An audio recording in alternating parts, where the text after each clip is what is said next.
वालेकुम। हमारे लिए आप देख रहे हैं मेरा चैनल। 20 मिनट में 40 कॉल्स और मैसेजेस।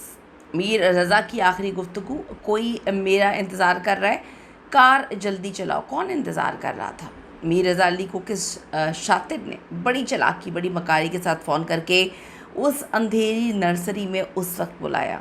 नई सीसीटीवी वीडियो में मीर रज़ा के साथ आखिर कौन निकला?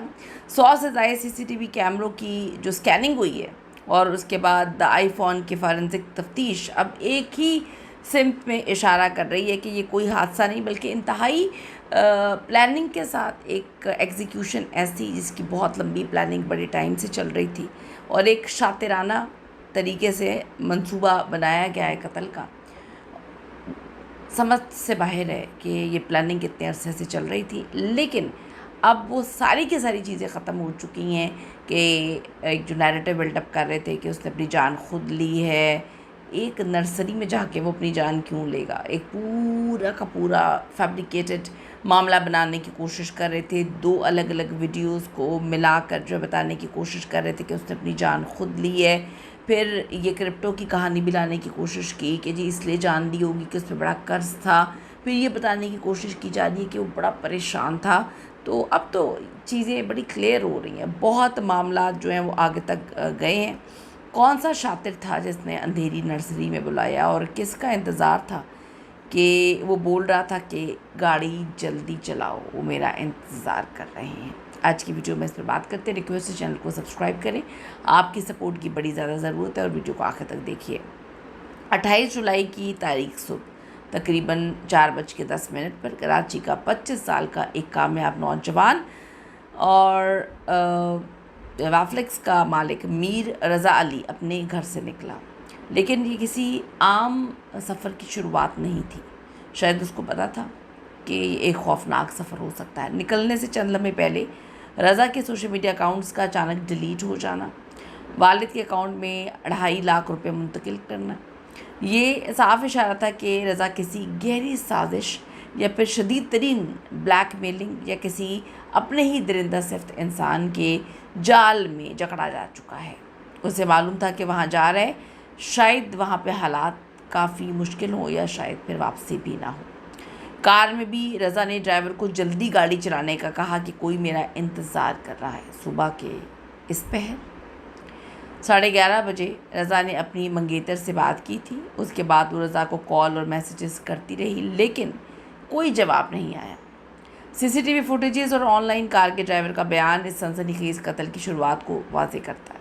रज़ा ऑनलाइन कार में बैठ के खामोशी से बताए गए मकाम पर उतरता है, बगैर किसी खौफ के एक अंधेरी गली और नर्सरी की सिमत पैदल चलना शुरू हो जाता है। यहाँ सबसे बड़ा सवाल ये खड़ा होता है कि रज़ा सुबह 4 बजे इस तारीख नर्सरी में किससे मिलने जा रहा था? अपनी गाड़ी पे क्यों नहीं गया? अपनी स्मार्ट वॉच जैसे हर चीज़ ट्रेस की जा सकती थी, वो घर पे उतार के क्यों गया? वॉलेट घर पे क्यों रख कर गया? वो कौन था जिसके एक कॉल पर या एक मैसेज पर रज़ा सब कुछ छोड़ छाड़ के सुबह के उस पहर जो है बग़ैर किसी सिक्योरिटी के, बग़ैर घर वालों को बताकर वो वहाँ पर पहुँच गया? तफ्तीशी ज़राए के मुताबिक ये वाज़ेह तौर पर एक प्री प्लान्ड ट्रैप था, जहाँ कातिल पहले से ही रज़ा का इंतज़ार कर रहा था या कर रही थी।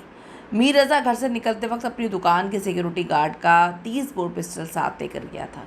वो दो अलग अलग टाइम की फुटेजेस को मिलाने की कोशिश कर रहे हैं, कपड़े अलग हैं, डेफिनेटली वो उसने पहले निकाला होगा, जो इस बात का वाज़ेह सबूत है कि उसे अपनी जान का शदीद ख़तरा था। कुछ मामला थे, वो अपनी हिफाजत के लिए हथियार साथ लेके निकला था। मौका वारदात से पुलिस को रज़ा का आईफोन और उसके पिस्टल का कवर तो बरामद हुआ, लेकिन असल जो 30 बोर का पिस्टल है वो भी गायब है। यहीं से कातिल की जो शातिराना चाल जो है वो नंगी हो जाती है। अगर ये कोई हादसा होता तो पिस्टल जो है डेफिनेटली वो लाश के पास मौजूद होती। पिस्टल का मौके से गायब होना साबित करता है कि रज़ा ने खुद को गोली नहीं मारी। तो जो बकवास और बेहुदा किस्म का घटिया नीच गिरे हुए लोग नैरेटिव बनाने की कोशिश करें, शर्म करें। बेगैरती जो है ना वो हर वक्त नहीं चलती और ना दिखानी चाहिए। तो जो नैरेटिव बिल्डअप करने की कोशिश करें, उसने अपनी जान खुद ले ली। तो जान लेने के बाद जो है उसने पिस्टल जो है वो खाली, पिस्टल गायब हो गई। यहाँ भी जादू पे डाल दें यार, बस कर दें आप लोग। मतलब मैं तीसरा केस है कवर कर रही हूँ इस 15 दिन में। वो बच्ची जो बेचारी थी, उसका ट्यूशन सेंटर वाली बच्ची, पहले उसका डाल दिया कि उसने इतनी सी 10 साल की बच्ची ने खुदकुशी कर ली है। मतलब कुछ तो खुदा का खौफ करें। अवाम इतनी बेवकूफ़ है, उसको बेवकूफ़ बना दिया जाता है, वो बन जाती है। फिर ये जो अमेरिका से आई हुई खातून है जिसे 3 बच्चों वाला मामला हुआ है, वेलेंशिया टाउन वाली, उसका ख़ुदकुशी डाल दी। पूरी प्लानिंग घुमू के जो है सब कुछ करा के जो है वो रिपोर्ट बना दी कि जी ख़ुदकुशी है। और अब इसका भी डालने की कोशिश कर रहे थे, ख़ुदकुशी। बस करते हैं भाई, कुछ शर्म है यहाँ कर लें। अब ये तो प्रूफ हो गया है कि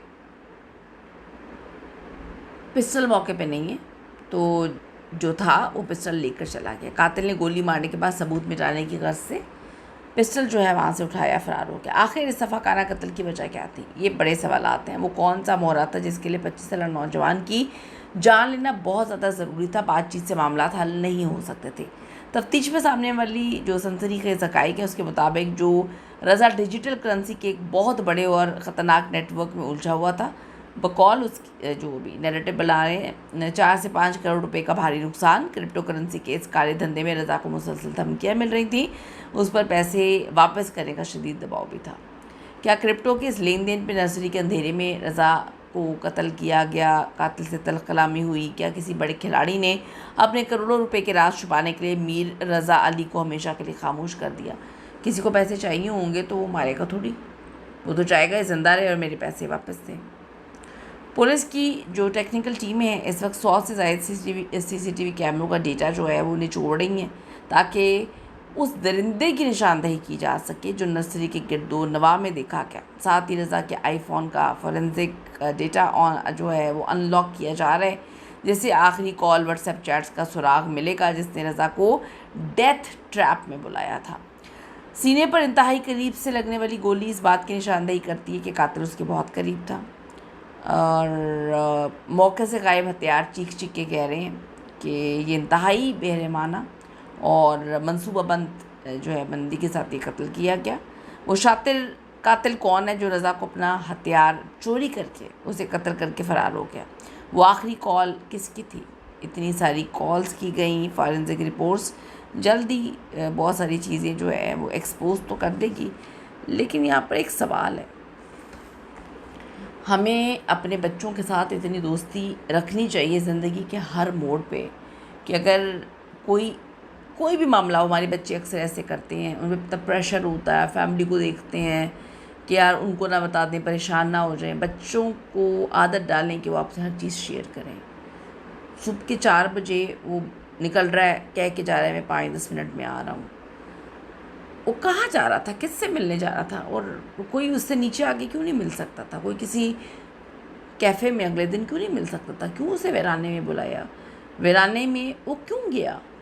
बताकर क्यों नहीं गया? फैमिली के साथ शेयर क्यों नहीं की उसने कोई भी चीज़ अपनी मंगेतर से? हर चीज़ इन्वेस्टिगेशन प्रॉपर तरीके से होनी चाहिए, क्योंकि ऐसे मामलात में अंदर के ही होते हैं जो शातिराना खेल खेलते हैं और अपने ही जो हैं वो अपने दोस्त, अपने जान पहचान, कोई भी वो रैकी करते हैं और हमारी ज़िंदगियां बर्बाद कर देते हैं। बेचारे बच्चे को इंसाफ ज़रूर मिलना चाहिए, इस पर कीमती राय ज़रूर दीजिएगा। आपको क्या लगता है, कोई भेदी था जिसे लंका चाहिए? ज़रूर कमेंट करिएगा। See you in the next video. लाने के बाद